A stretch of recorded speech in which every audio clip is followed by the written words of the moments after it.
Halo semua, perkenalkan nama saya Salsabila, NIM 19120136 dari KSH 6. Di sini saya akan menjelaskan tumbuhan penghasil tali, anyaman, dan kerajinan.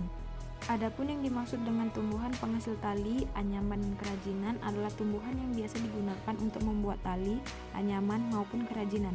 Menurut Isdijioso tahun 1992, tumbuhan yang termasuk dalam kelompok sumber bahan sandang, tali-talian, dan anyam-anyaman yaitu kapas atau Gossypium hirsutum, kenaf atau Hibiscus cannabinus, rosella atau Hibiscus sabdariffa, abaca atau Musa textilis, dan lain sebagainya. Di sini saya memilih 5 jenis tanaman. Tanaman yang pertama yaitu rosella atau Hibiscus sabdariffa, dikenal sebagai tanaman obat dan penghasil serat. Penemuan terbaru, serat rosella juga berpotensi sebagai bahan baku industri kertas atau pulp. Perkembangan serat batang rosella sangat dipengaruhi oleh faktor lingkungannya. Tanaman rosella merupakan tanaman semusim, sehingga setelah selesai masa pembungaannya, tanaman akan mati dan sebagian besar masyarakat sudah tidak dapat memanfaatkannya. Varietas yang umum dibudidayakan ada 2 jenis, yaitu rosella berkelopak bunga kuning dan rosella berkelopak bunga merah.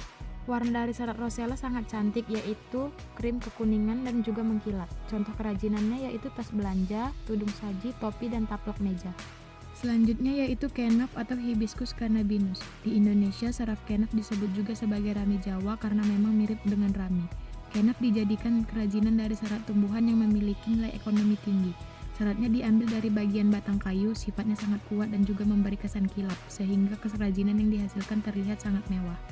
Di industri, kenaf sering dijadikan bahan campuran mulsa, bahan kemasan, hingga bahan utama pakaian yang bersifat anti kusut. Contoh kerajinannya itu tali kado, tas karung, hiasan dinding. Yang selanjutnya yaitu kapas atau Gossypium hirsutum. Serat kapas menjadi bahan penting dalam industri tekstil. Serat itu dapat dipintal menjadi benang dan ditenun menjadi kain. Serat kapas berasal dari serat tumbuh-tumbuhan yang merupakan serat alam, tergolong serat selulosa dari alam yang diambil dari buahnya. Serat ini dihasilkan dari buah kapas.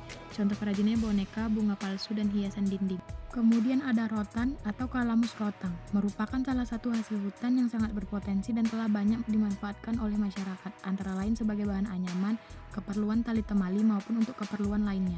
Adapun rotan lain yang sering dijadikan bahan kerajinan yaitu rotan seni atau peledas, rotan semut, rotan udang, dan rotan lilin atau tunggal.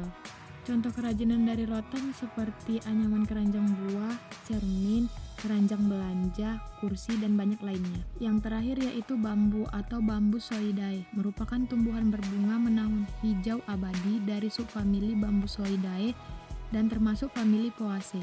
Bambu digunakan masyarakat secara luas karena memiliki batang yang kuat, lentur, dan ringan sehingga mudah untuk diolah untuk berbagai produk. Salah satu produk dari bambu yaitu anyaman untuk keranjang, tas, topi, dan sebagainya.